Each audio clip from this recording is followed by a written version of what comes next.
I'd like you to imagine two scenarios, and we might think, I'm fortunate everyone's got paper, so imagine two scenarios. The first scenario is the most effective group that you've seen, so probably predominantly it's a successful sporting team or a business, and think about the qualities, what qualities made that team or that business or that group. You might have worked with an awesome group in class, you can choose any one of those.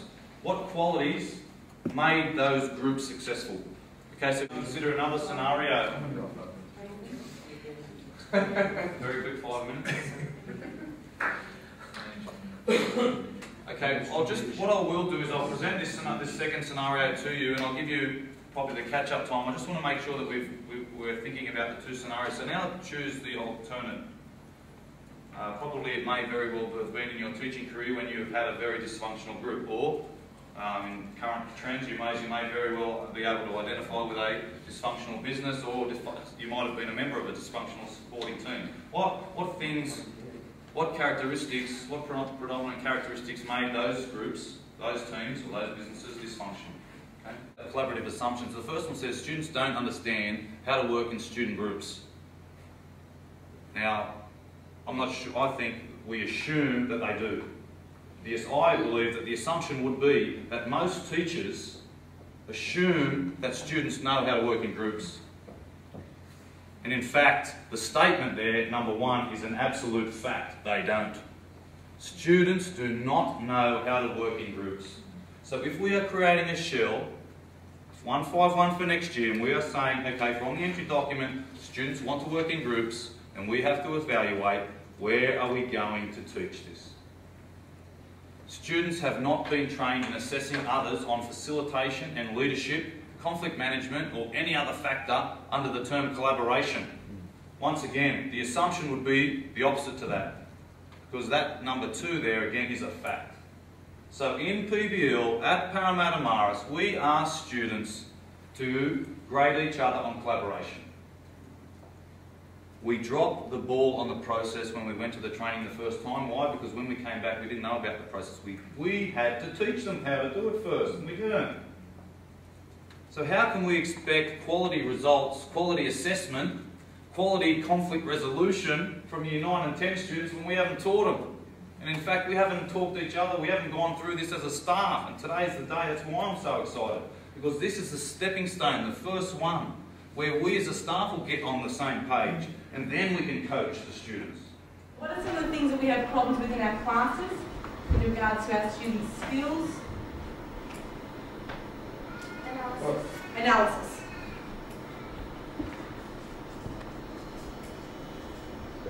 Well, they don't have the knowledge. Sorry? They don't have the knowledge right. to be able to analyse. I mean, they don't know that. That's true. Right? It gets back to the knowledge. Organisation. Excellent. Yeah, of course. What else? I think you can make that time management as well. Yeah? Skills. Can we include specific skills? Yes, if you'd like to. Graphing. Graphing. Concentration. Yeah, engagement. What else? And that was meaning of words. Word meaning. I think It's all of us. I think in science, one of the big things, Yeah. probably in jazz as well, is that they don't actually have the experience of doing things. You know, they get a lot of explanation about how everything works, but they don't actually have the experience of making things and doing them. It's not a bad As thing, much my as- subject. I suppose it depends what you're trying to teach them. As to what you want. Okay. We've got now 3 minutes to share your ideas with someone. Now there's always a twist in these activities, because I find the students are really good at talking and not very good at listening. Oh, So I say to the students, and at the end of this, I'm going to ask you what your partner told you. So all of a sudden you've got a context. They've got to do some listening, otherwise this isn't going to work. They're going to look like a fool when I ask them to say something. They've got 3 minutes to share now. Find someone maybe you haven't spoken to today or you don't normally speak to. Take this as an opportunity to meet your peers and share whatever you wrote down and whatever you use in your classroom to help your students.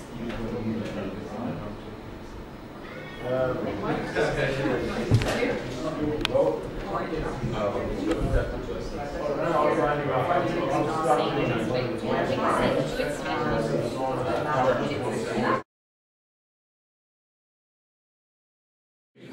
if everyone could just be sitting down in their groups, because we do want to, we have sort of caught up with our time frame. So screens down. Screens down, because we just need to take you through the process of this next part of the afternoon. Okay, so this is when basically the two groups that I've been facilitating, you get to present your project or your outline plan to each other.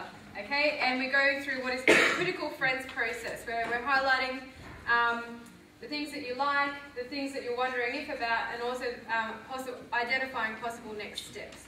So I can go through that in more detail if you have a look at the screens. Okay, so phase one. During phase one, when one group is presenting, the other group... During phase one, when the first group is presenting, the other groups do not speak. Okay, because that's their chance to get all of their ideas onto the table. You say, these are our ideas, this is our plan, however you've planned your presentation. Okay, during the second phase, this is when the other team has a chance to respond. Okay, you get to critique. And this is when you pose questions using the frame, well, firstly, you say, I like the fact that. Okay, so you're pulling out the things that you like about the project. The second thing that you move into is what you wonder if about the project or the outline that's been designed. And then you might also be able to highlight a next step might be. Okay, so where that team can go in order to develop their design further.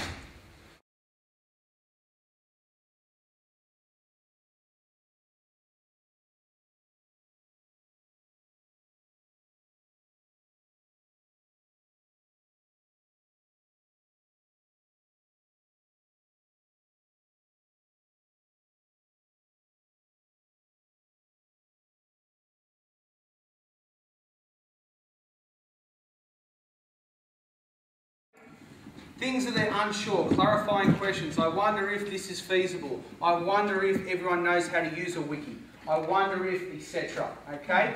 And then a next step would be, how do we put what has been stated into practice? What are the stages that we actually put them into practice? Now also, once a group has been presented and they've had the chance to respond, on this sheet of paper that you've had there, can we write down what were the key I likes? What were the good things that came from that presentation? So you'll do your I likes and I wonders ifs by yourselves. You might write your own one in a list or however, which is the way in which you learn. Okay, but at the end, if we can put in our key I likes, the main takeaways that we've got from that presentation, then from the second presentation, or for this group, for the 3 that you'll do, okay, and we're going to share them as a big group, okay. So we have roughly about 25 minutes for that. So maybe after... From a big unit into that work, so we picked the marketing component for Year 11. And what we decided was, because marketing is the most creative of the 12 or 13 units that we do, we thought that would be the easiest one to tap into.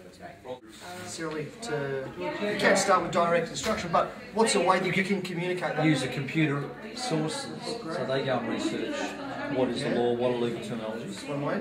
What about starting off? Any way we can start off with a class brainstorm, and the teacher would have those breadcrumbing questions so that you get those designated responses, and then that last lesson would be provided as a podcast, so that for if the student is away for that 5 lessons, technically